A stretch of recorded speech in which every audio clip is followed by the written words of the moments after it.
Di sini kami ingin bertabaruk satu huruf, yaitu huruf waw.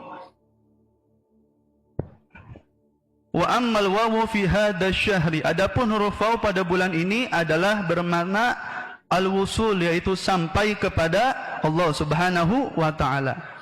Pangersa Abah pernah menyampaikan kepada kita semua dan sudah di-share pasti di YouTube, di TikTok dan sebagainya. Wusul sampai kepada Allah tidak akan bisa terkecuali dengan orang yang sudah wusul.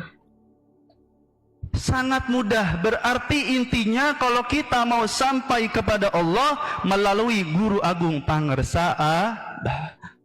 Ada juga yang mengartikan dulu sebelum kita kenal Thariqah, kenal pangersa Abah, kayaknya rumit mengenai tentang wusul, terlalu tinggi menurut saya pribadi khususnya.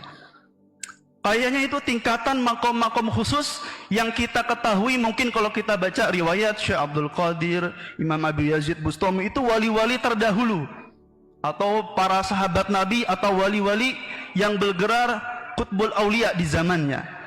Dan mungkin kalau kita mengenal wali-wali kutub, pimpinan para wali, kalau kita hanya baca sejarah di zaman ini juga menurut kita juga sulit, khususnya saya sangat sulit mencari guru seperti itu. Akan tetapi saya punya patokan dalam mencari guru. Sebelum bertemu pangersa Abah, sedikit cerita, mohon maaf Abah. Alhamdulillah dengan izin Allah, walaupun mohon maaf saya bukan dari pesantren, tapi alhamdulillah karena saya asli Jakarta, saya hidup di lingkungan majelis. Alhamdulillah Abah, saya pernah khidmah sama beberapa habaib, beberapa guru. Khidmah, bawain sendal, bawain tentengan, kalau dapat rezeki dikasih ampau, alhamdulillah, buat bensin maksudnya, atau tentengan, sarung, segala macam karena ikut guru. Namun di situ saya merasakan khidmah kepada guru memang benar akan mendapatkan keberkahan. Cuman sekali kita kalau bahas wusul kepada Allah, kalau guru bisa wusul, kenapa murid enggak? Betul? Kalau guru bisa ngerasain kayaknya sholat khusyuk, bisa zikir khusyuk, saya lihat baca Quran khusyuk, baca sholawat sekian ratus sekian ribu, kenapa murid enggak bisa? Ternyata setelah ketemu guru agung pangersa Abah, Masya Allah, yang dimaksud wusul kepada Allah adalah garis miring sampai kepada Allah, kata Abah, harus bersama dengan orang yang wusul. Lah kalau gurunya belum wusul, boro-boro muridnya mau wusul. Kalau gurunya belum mendapat nikmat ibadah, boro-boro ngajak murid. Makanya dulu kalau saya mohon maaf cerita pengalaman pribadi, ikut guru, apa bahasanya, keteteran, kedodoran.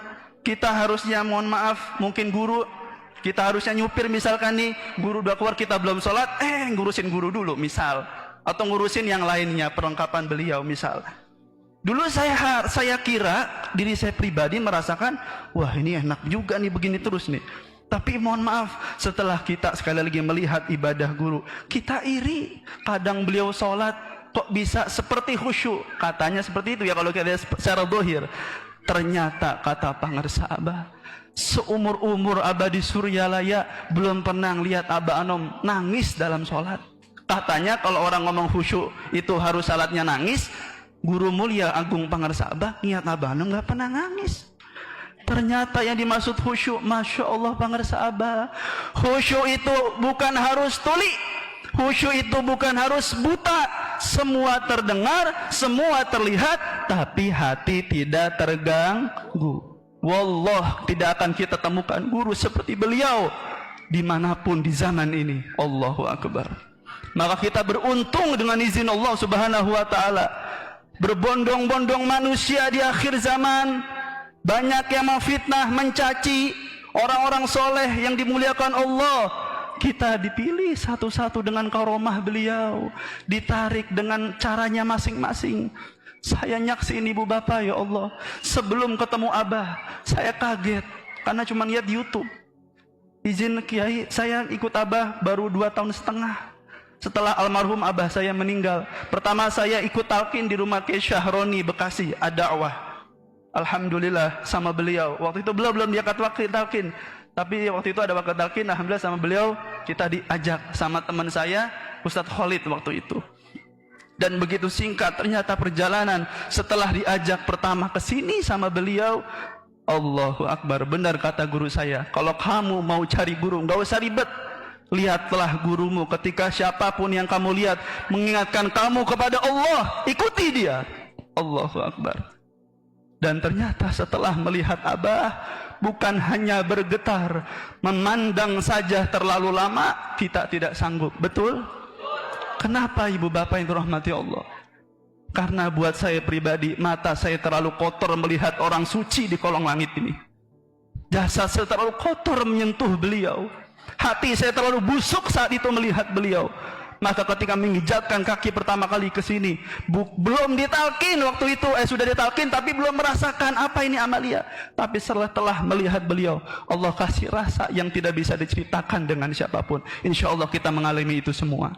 Maka semoga apa yang kita rasakan, yang beliau rasakan, yang beliau berikan kepada kita semua, yang tadinya masih males amalia, khususnya saya mungkin dan kita semua, dengan sering berjumpa dengan beliau, bertatap langsung duduk dengan beliau, ijtima, istima, itiba, itu inti ajaran kata pengersa Abah.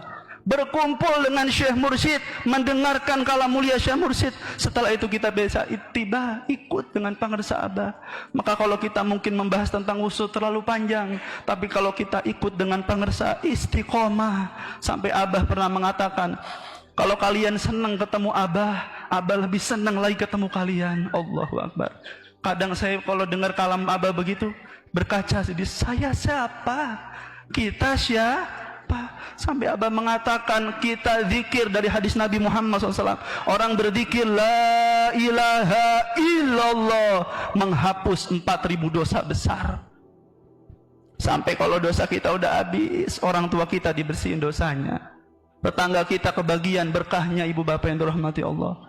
Maka ayo sama-sama untuk diri saya dan kita semua. Sekali lagi, kadang kita lagi kendor amaliyah kita, Abah sudah menyiapkan di setiap wilayah madrasah. Tujuannya apa? Agar itisol tersambung hati kita dengan beliau tidak putus terlalu lama.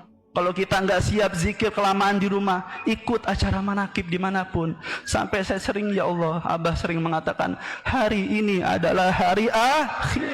Dulu kita memikirkan beriman kepada hari akhir masih lama. Betul? Bu, hari ini hari akhir. Makanya kalau bapaknya minta jangan ditolak. Minta bikinin kopi biar seger maksudnya. Habis itu mah terserah mau ngapain. Pak, kalau ibunya ngajak jangan ngajak ke mall maksudnya, Bu. Betul?